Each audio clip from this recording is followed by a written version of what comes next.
La fête du travail, également appelée Journée internationale des travailleurs, est une célébration annuelle des luttes et des réalisations des travailleurs et du mouvement syndical.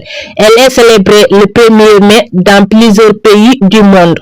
C'est dans cette logique que le mouvement syndical des travailleurs de la Poste ont tenu à magnifier cette journée. Toutefois, ils demandent aux autorités de respecter leurs engagements, mais aussi de tenir leurs promesses pendant la campagne électorale. Par ailleurs, ils demandent à l'État de redresser la Poste afin que celle-ci retrouve son illustre entente. Je suis également secrétaire général adjoint de la centrale syndicale de GTSP, dirigé par le camarade Dr Baba Diatta. Quelle est la quintessence de votre rassemblement d'aujourd'hui consacré sur la journée du 1er mai? Moi, je pense que le 1er mai est toujours une occasion pour les travailleurs de poser des doléances à l'endroit de l'État du Sénégal. Pour le secteur de la Poste, comme vous le savez, la Poste traverse des difficultés depuis des années. L'État étant une continuité, je pense que le gouvernement sortant avait déjà enclenché un processus de restructuration de la Poste. Et dans cette restructuration, l'État était très en avance sur en tout cas, les questions qui pouvaient sortir aujourd'hui de l'entreprise de ces difficultés. Il y avait entre autres points qui ont été déjà retenus, donc la recapitalisation de la Poste. Parce que la Poste a perdu ses capitaux propres depuis plusieurs années et une entreprise qui perd ses capitaux risque même la dissolution. Donc l'urgence était de recapitaliser d'abord l'entreprise et ensuite la relance des activités. Parce que l'activité de la Poste est à l'arrêt depuis plusieurs années. Et aujourd'hui, le gouvernement sortant s'était engagé à relancer donc, ces activités. Il y avait également la reconstruction des avoirs des tiers.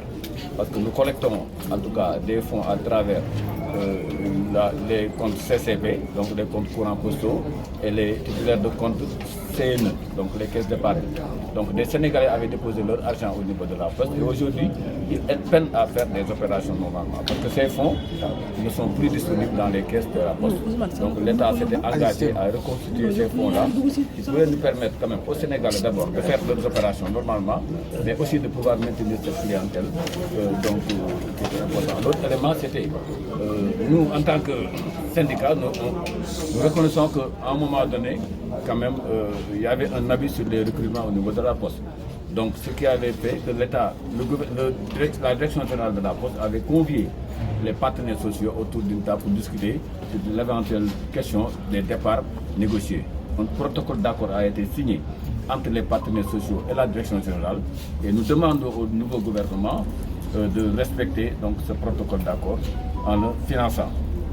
Nous saisissons l'occasion aussi pour dire au nouveau gouvernement d'aider la Poste parce que l'actuel président, quand il était candidat au présidentiel de 2024, il avait mis dans son programme donc, les difficultés de la Poste et il s'était engagé une fois élu quand même d'apporter des solutions urgentes pour sortir la Poste de ces difficultés. Okay. Vous l'avez dit, hein, on est en phase de transition, donc au nouveau régime. Est-ce que depuis lors, il y a eu des pourparlers, c'est-à-dire des négociations qui vont dans ce sens, avec les nouvelles autorités? En tout cas, pas encore avec les organisations syndicales. Et la direction générale, quand même, avait mis en tout cas sur place un plan de restructuration, je veux dire un plan stratégique de développement. Et ce plan-là était inclusif parce que les partenaires sociaux quand même ont participé sur le plan de l'élaboration jusqu'à la validation. Et nous pensons que si l'État aujourd'hui finance ce plan-là, ça peut aider la Poste à sortir de ces difficultés. Maintenant, l'autre aspect, il ne faut pas ne pas le dire, aujourd'hui il y a des centrales qui sont en tout cas en train de signer un pacte de stabilité. Je pense qu'ils ont tenu en compte tous les secteurs parce qu'aujourd'hui au niveau de la Poste, on ne peut pas signer un pacte sans pour autant prendre en charge les préoccupations des travailleurs. Parce que nous, la RSP, la rémunération du service qui nous sert aujourd'hui de salaire, c'est un montant qui ne peut pas couvrir les 12 mois. Et je pense que ces centrales-là, quand même, ont tenu compte de toutes les difficultés, en tout cas des secteurs. On passe à la version.